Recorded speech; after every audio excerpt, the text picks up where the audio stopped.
Kiai Haji Moh Said Ketapang lahir pada tahun 1901 di Jalan Tongan Kodia Malang. Beliau merupakan putra dari pasangan H. Moh Anwar dengan Ni. Lis. Kiai Haji Moh Said Ketapang wafat pada tanggal 1 Desember tahun 1964 dalam usia 63 tahun.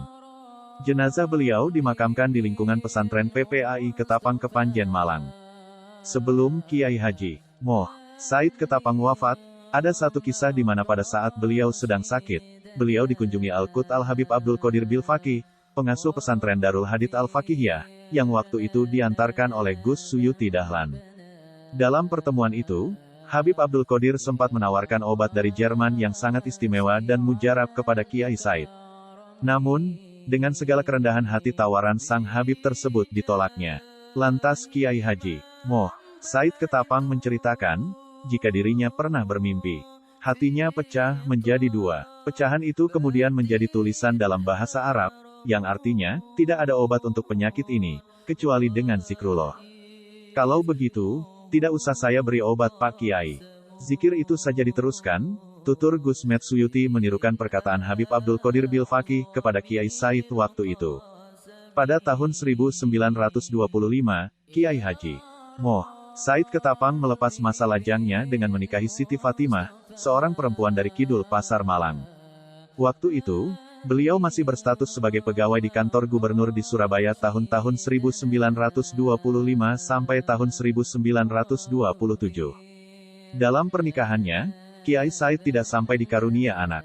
Pada masa penjajahan Belanda, Kiai Haji Moh Said Ketapang termasuk beruntung. Karena pada usia 10 tahun, beliau dapat mengenyam pendidikan dan berhasil menamatkan pendidikan NIS tahun 1911. 5 tahun kemudian, tahun 1916, menamatkan ELS. Setamat dari ELS beliau bekerja menjadi komis pos di Jember selama 9 tahun, tahun 1916 sampai tahun 1925. Secara khusus, awalnya Kiai Said hanya nyantri di beberapa kiai di Malang, seperti ngaji pada Kiai Haji Abdul Mukti bin Harun, dan beberapa kiai lainnya. Selain itu, juga pernah nyantri ke Cangaan Bangil. Kemudian nyantri ke Pondok Pesantren Salafiyah Siwalan Panji Sidoarjo pada tahun-tahun 1926 sampai tahun 1931, setahun setelah menikah. Setelah Kiai Haji Moh Said Ketapang pindah di Kabupaten Malang, tepatnya pada tahun 1927, beliau mulai kembali merintis pondok pesantren hingga pada tanggal 28 Oktober tahun 1948 Pondok Pesantren PPAI Desa Sukoraharjo Dusun Ketapang Kepanjen Malang resmi berdiri. Pondok ini merupakan pemindahan pondok pesantren dari daerah Karangsari Bantur, Kabupaten Malang, yang juga didirikan oleh beliau pada tahun 1931. Selanjutnya beliau mendirikan dan mengasuh pondok pesantren di Sono Tengah, Pakisaji, Kabupaten Malang selama 16 tahun, tahun 1931 sampai tahun 1947.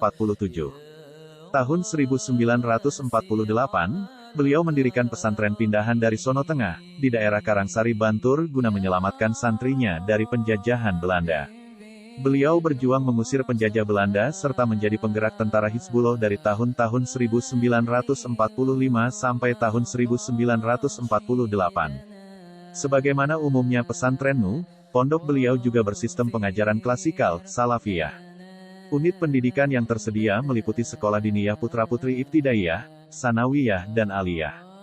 Dalam mendidik para santrinya, Kiai Haji Moh Said Ketapang mempunyai prinsip, bahwa sebagai seorang pemimpin harus bisa mencetak atau mengkader santrinya menjadi pemimpin. Dengan tekad bulat dari prinsip beliau, maka tidak heran, jika kemudian Kiai Haji Moh Said Ketapang berhasil mengkader santrinya menjadi kiai, ulama, ustadz dan tokoh masyarakat, diantaranya Kiai Haji Abdul Hanan Kiai Haji Alwi Murtado, pengasuh PPAI Al-Ihsan Belambangan Bulu Lawang, Kiai Haji Abdul Bashir Kiai Haji Drs. Mahmud Zubaidi, Ketua MUI Kabupaten Malang dan pengurus NU Cabang Kabupaten Malang. Ustadz H. Ismail Kodli, guru agama di SLTP Solahuddin.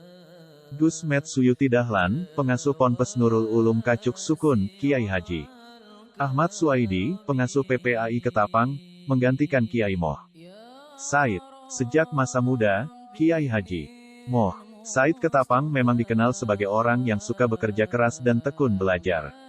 Selain membantu orang tuanya, juga berdagang serta terkadang bertani. Selain itu, beliau juga pernah bekerja menjadi pegawai pemerintah Belanda, tapi tidak memuaskan hati beliau, hingga dia mengundurkan diri. Karenanya, setelah menyelesaikan pendidikan di pesantren, beliau mendirikan dan mengasuh pondok pesantren Sono Tengah Pakisaji Malang, pada tahun-tahun 1931 sampai tahun 1947. Pada tahun 1948, beliau mendirikan pesantren Karangsari di Bantur. Setelah itu, sekitar tahun 1949 mendirikan Ponpes PPAI Ketapang, Kepanjen. Di masa pendudukan penjajah Belanda, Kiai Said turut berjuang bersama masyarakat untuk mengusir penjajah. Bahkan beliau termasuk tokoh yang menggerakkan tentara Hizbullah pada tahun-tahun 1945 sampai tahun 1948. Di kalangan santri dan masyarakat, Kiai Haji Moh Said Ketapang dikenal sebagai ulama yang bijaksana. Beliau juga dekat dengan umara dan organisasi, tetap menampakkan pribadi yang alim, wara, dan sufi. Selain itu, juga aktif di organisasi NU dan sempat menjadi Rois Syuriah NU Cabang Malang pada tahun-tahun 1950 sampai tahun 1965. Bahkan, pernah ditunjuk menjadi Ketua Misi Ulama Sejatim ke Moskow, Rusia, dan Karachi, Pakistan, mewakili Partai NU wilayah Jawa Timur. Menurut Gusmet Suyuti Dahlan, Kiai Said itu sosok sufi yang berpendirian teguh, suka menyendiri dan menjauhi keramaian. Meski beliau lebih menekankan pada syariat fikih, tapi juga mengamalkan tarikah Halwatiyah dengan kitab susunannya Khulasyah Zikr al-Amahwa al-Hasyah, yang didirikan Syekh Halwati. Beliau itu hampir 27 tahun tidak pernah telat melaksanakan salat berjamaah. Dan pelajaran itu, selalu ditekankan pada santri-santrinya, ujar Al-Makfurlah Kiai Haji Suyuti Dahlan, pengasuh PP Nurul Ulum Kebon Sari Malang. Demikian juga dalam bidang pendidikan, beliau sangat memperhatikan para generasi muda. Demikian juga dalam bidang pendidikan, beliau sangat memperhatikan para generasi muda. Para santrinya diarahkan untuk menjadi penganjur agama Islam atau dai, menjadi kader-kader dakwah yang memperjuangkan agama Islam ala Ahlussunnah wal Jamaah, serta menyebarluaskan ajaran pesantren yang sehaluan dengan PPAI Ketapang. Pagi itu hampir beranjak siang, Kiai Haji Abdul Hamid, Mbah Hamid Pasuruan sudah berada di depan dalam Kiai Haji Muhammad Said, pengasuh PPAI Ketapang Kepanjen Malang, seraya mengucapkan, "Assalamualaikum," sampai 3 kali, tapi tak ada jawaban. Tak lama kemudian, muncul seorang santri datang dari bilik yang tak jauh dari dalam mendatangi Kiai Haji Abdul Hamid yang berada di serambi dalam. "Romo Kiai Said wonten?" "Kiai Said ada?" tanya Kiai Hamid. "Romo Kiai Said kados tindakan kolowo kaleh Bu Nyai." "Ngapunten, saking pundi?" "Kiai Said sepertinya tadi pergi bersama Bu Nyai." "Maaf, Anda dari mana?" tanya santri tadi. "Kulo Abdul Hamid saking Pasuruan." "Saya Abdul Hamid dari Pasuruan." Mendengar jawaban itu, santri tadi langsung bingung tak tahu harus berbuat apa karena sekarang ia tahu bahwa yang di hadapannya bukan orang biasa, tetapi kiai panutan banyak orang. Melihat hal itu, Kiai Hamid pun langsung berkata kepada santri tadi, "Menawi ngaten kulo tak ngerantusi Romo Kiai Said ten masjid mawon empun nakgeh. Kalau begitu sembari menunggu Kiai Said, saya di masjid dulu ya." Akhirnya Kiai Hamid pun berjalan menuju masjid yang tak jauh dari dalam, kemudian salat 2 rakaat lalu rebahan tidur di depan mihrab masjid. Sedangkan santri tadi sambil bingung kembali ke bilik memberitahu teman-temannya bahwa tamu tadi adalah Kiai Hamid dari Pasuruan yang alim dan wara. Selang hampir 1 jam, melihat kondisi Kiai Hamid yang sedang tidur-tiduran di depan mihrab menunggu kedatangan Kiai Said, akhirnya santri tadi berinisiatif untuk mencari keluarga atau abdi dalam agar bisa membukakan pintu dalam Kiai Said. Tujuannya supaya Kiai Hamid bisa menunggu di dalam saja. Tak lama kemudian keluarlah Gus Kholidul Ashar, putra angkat Kiai Said, dari dalam-dalam sambil kelihatan layu nampak abis bangun tidur. Maka tanpa basa-basi santri tadi langsung berkata kepada Gus Kholid, "Gus, wonten Kiai Hamid Pasuruan bade sowan dateng Romo Yai." "Gus, ada Kiai Hamid Pasuruan ingin menghadap Kiai Haji Said." "Iyo wis mari ketemu kok." "Iya sudah ketemu kok," jawab Gus Kholid. "Loh, kepanggih pripun to Gus?" "Lawong Kiai Hamid sak meniko tasik nenggo Romo Kiai Said kundur saking tindakan ten masjid ngantos sare wonten ngajenge mihrab." "Sudah ketemu bagaimana Gus? Lah tadi Kiai Hamid masih menunggu Kiai Said yang sedang keluar di masjid depan mihrab kok." Lo, sopo sing ngomong Abah, Kiai Said tindak. Wong iki maeng lo aku metu teko kamar, abis tidur. Abah karo Kiai Hamid isik temon-temonan dek bale, ruang tamu omah, kata siapa Abah sedang keluar. Baru saja aku keluar kamar, Abah bersama Kiai Hamid bertemu di ruang tamu. Lo, saestu Gus Romo Kiai Said tasik tindakan, kulo ningali piyambak wow miosipun. Pramilo Kiai Hamid nenggo Romo Kiai kundur sakniki ten masjid, beneran lo Gus, tadi Kiai Said sedang keluar. Saya lihat, sedangkan Kiai Hamid menunggunya di masjid. Koen iki yok pose, dikandani le Abah karo Kiai Hamid isik temon-temonan dek bale kok gak percoyo? Kamu ini bagaimana sih? Diberitahu Abah bersama Kiai Hamid masih bertatap muka di ruang tamu kok tidak percaya. Mosok engge Gus, saestu tah. Wong nembe mawon kulo tasik ningali Kiai Hamid wonten masjid, sareten ngajenge mihrab. Lan kulo ningali Kiai tindakan lan dereng kondur, masak sih Gus, sungguh. Baru saja saya lihat Kiai Hamid masih di masjid, tiduran di depan mihrab. Dan saya lihat Kiai Said sedang keluar, belum pulang.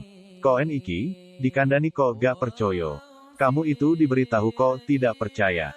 Timpal Gus Khalid. Di tengah perdebatan antara santri tadi dengan Gus Khalid, tiba-tiba datang mobil Holden Kiai Said datang dan berhenti di depan dalam. Keluarlah dari dalam mobil tadi Kiai Said dan Ibu Nyai.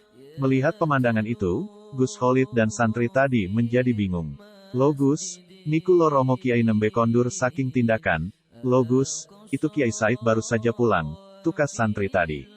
Lah terus, sing tak delok temon-temonan dek bale oma iki maeng sopo. Lah terus yang barusan saya lihat sedang bercengkerama di ruang tamu itu siapa? Sela Gus Khalid. Lage duko Gus? Ya tidak tahu, Gus, jawab santri tadi.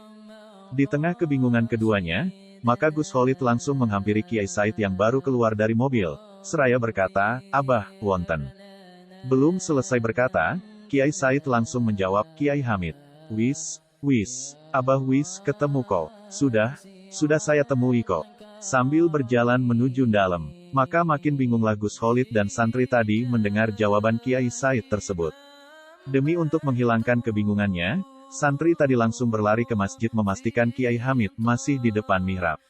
Tapi kali ini ia tidak berhasil menemukan Kiai Hamid di sana, dicari kemana-mana pun tidak ketemu.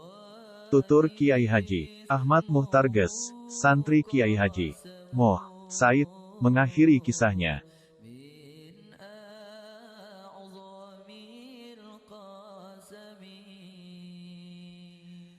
Ya Rabbi bil Mustafa